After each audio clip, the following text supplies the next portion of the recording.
오늘 FOMC 회의 주가가 급등하는 그런 타이밍이 있었거든요. 아니 무슨 뭐 3단 고음도 아니고 3단 콤보네.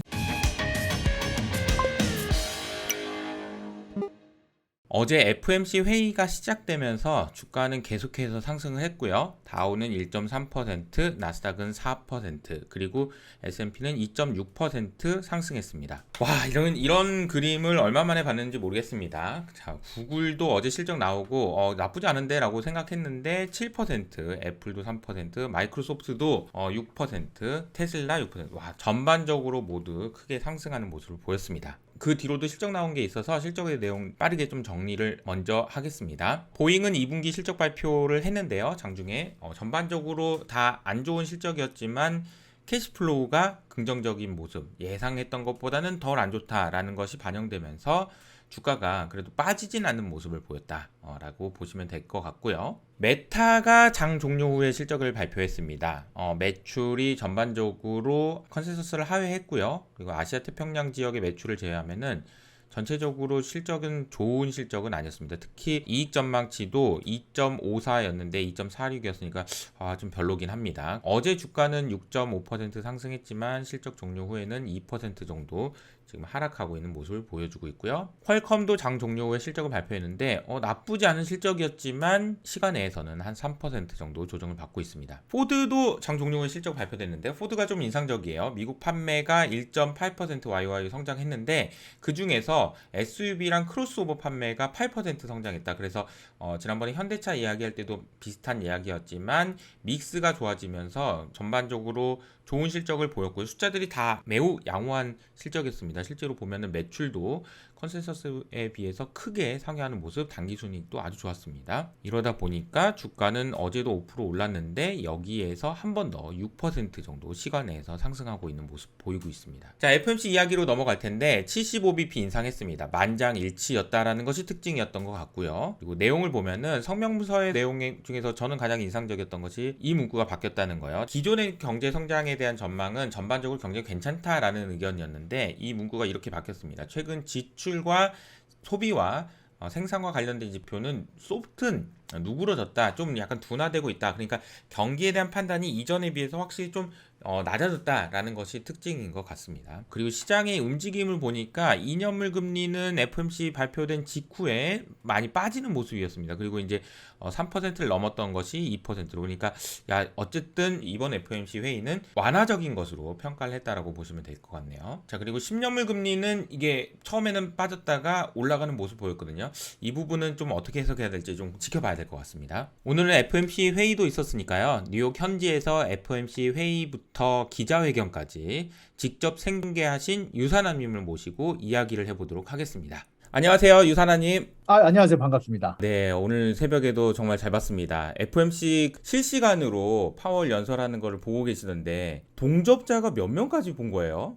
오늘 많은 분들이 정말 감사하게도 6천 명에서 7천 명에 해당하는 인원분들이 와, 봐주셨고, 저도 개인적으로는 많은 분들이 이렇게 FOMC의 미국의 경제 상황에 관심을 가져주시는 거하고 굉장히 많이 놀랐어요. 그러니까요.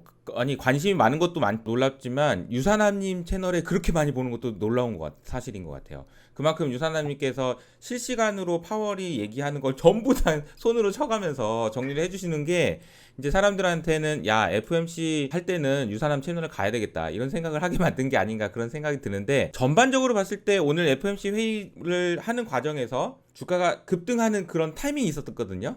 그러니까 네, 유산함님도 그걸 맞아요. 딱 집어주셨던 것 같은데 그때가 언제였죠? 일단 첫 번째로 나왔던 타이밍이 금리 인상이 75bp로 확정이 된 타이밍에 일단 시장에서는 불확실성 해소라는 측면에서 음, 좋게 받아들인 것 같고요. 그리고 두 네. 번째로는 일단은 우리 금리 인상 속도가 프론트 로딩이라는 표현을 썼는데 이게 빠르게 금리 인상을 시키고 나중에는 천천히 올리겠다는 표현의 작전의 약간 그 표현이거든요. 이제 그런 음, 부분들 관련해서 어느 시점부터는 우리가 금리 인상 속도를 충분히 늦춰야 할 필요가 있다라고 얘기할 때 한 번 더 아주 커다란 양봉이 떴었고요. 그쵸. 그리고 마지막으로 이제 기자와의 이제 질문하고 답변의 타이밍에서 기자가 질문한 게 100bp를 올릴 수 있지 않았나요? 왜 음, 75bp를 올리셨나요? 라는 질문이 있었는데 거기에 대한 파월의 답변이, 그러니까 100bp라는 옵션이 빠진 게 아니라 우리가 거기까지 올릴 필요가 없으니까 75bp면 지금의 인플레이션을 상대하는데 적당하다고 생각했기 때문에 거기까지 올린 거다라는 표현을 쓸 때 이 세 가지 측면이 개인적으로는 시장에서 굉장히 좋게 받아들였다는 생각이 들었어요. 딱 그 타이밍이 나오자마자 올라갔기 때문에. 아니 무슨 뭐 3단 고음도 아니고 3단 콤보네. 첫 번째 75로 확정되니까 야 불확실성 해소 한번. 그다음에 야 그 금리를 지금 빠르게 올리지만 나중엔 천천히 올릴 거야라는 얘기할 때 한번. 그리고 이제 75bp가 아니고 100bp를 올리려고 했던 거 아니야 그랬는데 야 내가 100bp 올릴 수도 있는데 안 해도 되니까 안 한 거야. 이런 얘기를 좀 좋게 맞습니다. 받아들인 게 아닌가. 그러니까 어쨌든 전반적으로 시장에서는 불확실성 해소 그리고 이제 앞으로 이제 있을 일들에 대한 기대, 연준이 이제 점점 도비시해질 것이라는 기대, 이런 부분들이 반영이 된 것 같아요. 경기에 대한 평가도 해줬는데 파월이 어떤 이야기를 했어요? 경기에 대해서는? 경기에 대해서 얘기를 한 게 일단 여러분들 아시겠지만 내일 GDP가 그렇죠. 발표가 됩니다. 아마 네, 효성님도 아마 아주 주의 깊게 보시고 계실 것 네, 같은데 일단 원래는 이게 경기 침체라는 표현을 많이 쓰는 상황이 GDP가 연속으로 두 쿼터 이상 연속으로 마이너스가 나왔을 때 원래 경기 침체라는 표현을 많이 써요. 음, 그럼에도 불구하고 파월이 얘기하는 게 GDP가 혹시라도 내일 마이너스에 나오더라도 GDP가 사실상 경기 침체를 정의하는 게 아니라 경기 침체의 정의는 전방위적으로 모든 섹터에서 하락이 있을 때, GDP 생산성에 대해서 하락이 있을 때, 실업률이 엄청나게 높아졌을 때, 음, 가 사실상 경기 침체로 봐야 되는데 지금은 그런 징조가 없다. 다만 그럼에도 불구하고 지금 상황이 전쟁이라는 특수성의 영향을 받아서 인플레이션 압박이 받고 있는 상황이고 지금 공급 부족이나 여러 가지 경제 블록화도 있고 그런 영향으로 인해서 연착륙이 힘들어진다는 표현을 썼지만 음, 돌려서 얘기한 거지 사실 그냥 아예 직접적으로 표현해 보면 경기 침체를 피하기가 어렵게 돼가고 있다라는 표현을 계속해서 이야기를 했어요. 다만 계속해서 얘기를 한 건 지금을 경기 침체로 보기는 어렵다. 지금은 음, 실업률이 굉장히 낮은 상황이다. 역대급으로 노동 마켓이 강한 상황이기 때문에 음, 지금을 경기 침체라고 표현하면 틀린 표현이다라는 표현을 얘기를 했어요. 다만 연준이 경기 음. 침체를 정의하는 게 아니라 다른 기관에서 정의하는 거기 때문에 여기에 대해서는 내가 코멘트를 굳이 더 달지는 않겠다라고 얘기를 하긴 했어요. 그러니까 지금 유사님께서 말씀하실 때 계속 다만이라는 표현을 많이 쓰셨는데 그게 뭐냐면 이럴 수도 있고 저럴 수도 있고 여러 가지 이제 파월이 이제 말을 이제 변호사 출신이니까 이런저런 얘기를 되게 아, 잘 해주신 맞아요. 것 같아요. 그 경기에 대한 판단을 정리를 해보면은 일단은 원래는 이제 그 2분기 이상 마이너스면은 경기 침체다라고 얘기하는 거는 경기의 길이에 대한 이야기고 얼마나 길어지느냐. 근데 사실 범위도 있거든요. 맞아요. 광범위하게 진행되는 거를 우리가 경기 침체라고 얘기한다든지 얼마나 깊이 안 좋게 하느냐. 이것도 그 디멘전이 세 개예요. 변수가. 그래서 지금 2분기 연속 마이너스라고 해도 경기 침체 아니라고 얘기할 수 있다. 그리고 그거는 MBER이라는 데서 하니까 내가 코멘트 할 건 아니다. 이 정도로 정리를 하면 될 것 같네요. 맞습니다. 네. 경기에 대한 전망도 그렇고 연준의 정책 아까 잠깐 얘기해 주시긴 했는데 기자회견할 때 파월이 얘기했던 거 좀 얘기해 주시면 좋을 것 같아요. 파월이 얘기했던 내용들이 사실 좀 재미난 게 오늘 많았어요. 오늘 음, 얘기했던 내용들을 좀 짚어드리면은 일단 연착륙이 계속해서 어려워진다는 표현에 대해서는 이 이야기를 한 게 일단 앞으로 올 경기 침체에 대해서 우리가 말을 아끼고 싶다라고 얘기하면서 앞으로 그 어떤 일이 일어날지 모르기 때문에 우리가 얘기하기에 조심스럽다라는 표현을 에둘러서 하고 있는 것 같은데 일단 여기에 대해서 가장 명확한 거는 9월 달 가이던스에 대해서 원래는 여태까지 금리 인상에 대해서 그 전 FOMC 때 미리미리 이야기를 해주는 경향이 있었어요. 예를 들어서 저번에 했을 때 FOMC나 파월의 인터뷰에서는 다음에 있을 금리 인상은 뭐 75bp, 50bp가 적당해 보인다라는 표현을 쓰기도 했었고요. 이번에는 9월 달에 있을 FOMC에서는 내가 그 어떤 가이던스도 얼마나 금리 인상을 할지 알려줄 수 없다고 했어요. 이게 굉장히 저는 재밌다고 생각을 했는데 아무래도 그만큼 인플레이션이 어떻게 나올지 모른다는 상황인 것 같은데요. 사실 여기에 대해서 우리가 좀 중요하게 봐야 될 게 이번 달에 유가가 정말 사실 많이 떨어졌잖아요. 근데 맞아요. 렌트비도 사실 햄프턴이라는 원래 많은 약간 집주인들이 그리고 테넌트들이 같이 돈을 내기 위해서 집 관리를 위해서 쓰는 어플리케이션이 있어요. 웹사이트가 미국에. 근데 그 웹사이트에서 내놓은 조사 결과가 저저번 주부터 집값이랑 렌트비가 떨어지고 있다고 생각했던 얘기를 했단 말이에요. 근데 음. 유가와 렌트비는 사실상 인플레이션 데이터의 가장 중요한 부분인데 이게 명확한 하락세가 보인다는 게 보여지고 있고요. 파월도 그리고 아예 그냥 직접적으로 얘기를 했어요. 하우징 마켓이 약해지고 있고 실질적으로 유가도 내려가고 있고 전방위적인 가격이 어느 정도 잡히고 있는 게 보인다. 다만 아직 인플레이션이 끝난 게 아니다라는 표현을 썼지만 여기에 대해서 추가적인 깜짝 놀란 이벤트가 있을 수도 있기 때문에 우리가 조심스럽게 진행을 해야 된다라는 표현 때문에 사실상 9월에 있을 금리 인상에 대해서 좀 말을 조심스럽게 하는 것 같은데 음. 시장은 낮게 내릴 거라고 생각하고 환영을 하고 있는 것 같아요. 왜냐하면 파월이 이번에 말까지 금리 인상을 3에서 3.5%까지 할 거다라고 얘기를 했거든요. 그 음. 말 뜻은 50, 25, 25일 가능성이나 25, 25, 25 가능성이 혹은 55, 25일 가능성이 높다는 건데 무엇이 되었든 시장이 가장 안 좋게 생각했던 시나리오보다는 파월이 좋은 방향으로 이끌고 있다라고 생각하는 것 같아요. 네네네. 그러니까 이제 금리와 관련돼서도 여러 가지 이야기를 해주셨는데 9월 달에 어떻게 할 건지는 숨겨놨다라는 거고 그 얘기는 맞습니다. 인플레이션이 어떻게 나오는지를 니네들이 한번 생각해봐 그랬는데 마침 오늘 유사장님께서 얘기해 주신 것도 햄턴에서 나온 그 렌트 가격 하락이 사람들이 기대를 좀 키운 것 같다라는 생각도 들어요. 맞아요, 맞아요. 이게 근데 그렇게 중요한 포인트예요? 근데 햄턴 이미 모든 렌트비를 대응하는 건 아닌데요. 며칠 전에 있었던 뉴 하우징 세일에 대한 데이터가 있었잖아요. 이제 새로 지은 집에 대한 거래량에 대한 데이터가 있었는데 네네.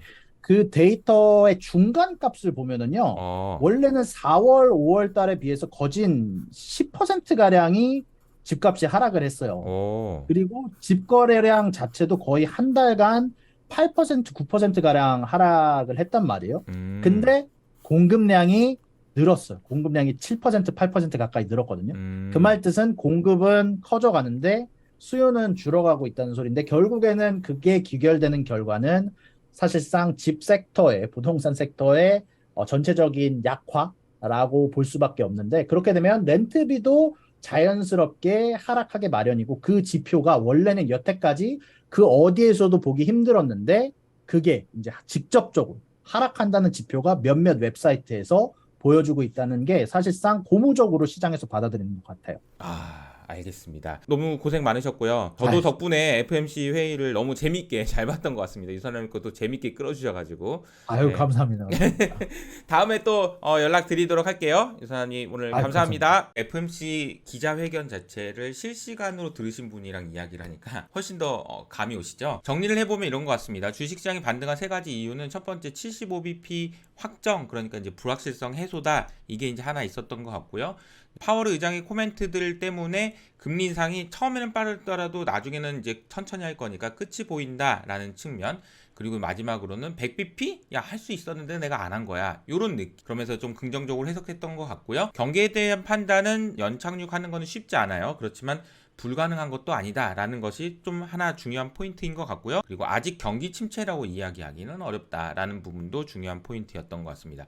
연준의 정책은 앞서 말씀드린 대로 100bp 올리는 게 필요했다면 내가 했을 텐데 안 한 거야, 안 한 거야. 이렇게 정리를 하고요. 그리고 9월에 대한 가이던스인데 안 준다. 니네들이 알아서 지표 보고 판단해라. 이렇게 얘기했는데 하필이면 또 경기에 대한 판단도 낮추고 그리고 뒤에 설명드리겠지만 집값에 대한 전망도 야 이거 인플레이션 잡히는 거 아니야 라는 기대들이 생기면서 어제는 시장이 크게 환호했다라고 정리를 하면 되겠네요. 그런데 이제 문제는 뭐냐면은 이런 거죠. 연준이 자, 유가도 빠지고 렌트비도 빠지고 그러는 거 보고 조금 완화적으로 이런 모습을 보여주면 문제는 뭐냐면 야, 연준이 완화적이다 그러면서 또 이게 올라갈 수 있다라는 게 문제예요. 자, 어제 이런 부분들을 반영했는데요. 유가 3% 올랐고요. 구리도 또 다시 올라가기 시작합니다. 자, 이런 모습들이 어떤 식으로 해석될지를 좀 지켜봐야 되는 것 같습니다. 주요 단신을 빠르게 정리하도록 하겠습니다. 미국의 내구재 수주가 예상보다 크게 증가했습니다. 두 번째는 독일의 소비자 신뢰 지수인데요.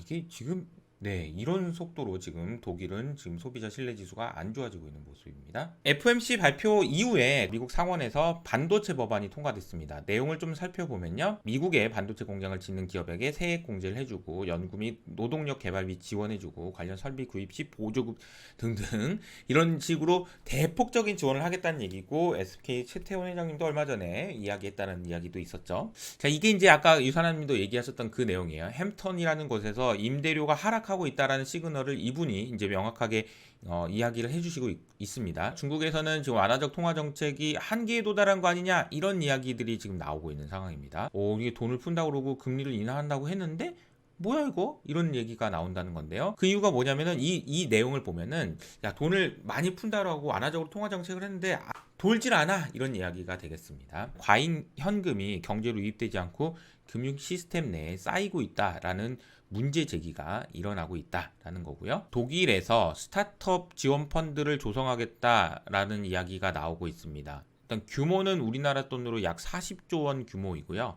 이야기를 한 이유가 중요할 것 같은데요. 인공지능, 수소기술, 양자기술, 기후솔루션 모두 사실은 굉장히 미래 기술이라고 할 수 있는데 이런 기술들을 만드는 좋은 회사들이 독일에도 있는데 이 회사들이 다 미국으로 가고 있다. 그래서 성공적으로 혁신한 스타트업으로 키운 다음에 이후에 남기도록 하기 위해서는 우리가 좀 지원해줘야 되겠다 이런 얘기가 나오고 있습니다. 자, 그리고 저소득층 외식 소비를 줄이기 시작했다 그러면서 이제 맥도날드 마크가 나왔는데 미국에 계신 분들 얘기를 들어보니까 맥도날드 지금 세트 가격이 지금 많이 올랐다고 하더라고요. 15,000원? 뭐 이 정도 된다고 하던데 그래서 못 먹는다 이런 얘기들이 나오고 있다고 합니다. 저소득층의 외식 소비가 줄고 있다라는 안타까운 소식도 있고요. 그리고 사실 이 내용은 사실 FOMC 회의가 너무 오늘 중요하긴 했지만 이 내용도 상당히 좀 중요한 내용이에요. 이번 침체의 이름은 화이트 칼러의 침체다라고 얘기했습니다. 화이트 칼러 침체. 밀켄 연구소 윌리엄 리 수석 이코노미스트가 한 얘기인데요. 경기 침체 시에 이번에는 화이트 칼러, 특히나 젊은 전문 직군이 가장 먼저 해고될 거다라는 경고를 했고요. 왜냐하면 이번에는 서비스업이나 제조업에서 일하는 블루 컬러 노동자에 대한 수요는 여전하지만 젊은 직군들 조심해야 된다라는 경고의 메시지입니다. 이건 상당히 좀 의미가 있는 거죠. 마지막으로 바이든과 시진핑이 조만간 통화를 할 예정입니다. 좋은 이야기 많이 해주셨으면 좋겠다라는 생각이 드네요. 자, 오늘은 FOMC 특집으로 꾸며봤습니다. 유산환님과 인터뷰도 해봤고요. 물론 안심할 수는 없지만 FOMC 회의 이후로 주가가 반등한 것, 그것도 아주 크게 반등한 것은 좀 반길만한 일인 것 같습니다. 하지만 또 과거에 보면 FOMC 회의 날에는 올랐는데 그 다음날부터 막 빠지고 그런 일들도 있어서 안심하긴 이르지만 저희가 계속해서 이호석 아카데미 채널을 보시면서 여러분들이 시장 환경이 어떻게 변하는지를 꾸준하게 체크업 하시면 좋을 것 같다라는 생각이 듭니다. 끝까지 생존 투자하시기를 끝까지 응원하겠습니다. 지금까지 이호석 아카데미였습니다. 감사합니다.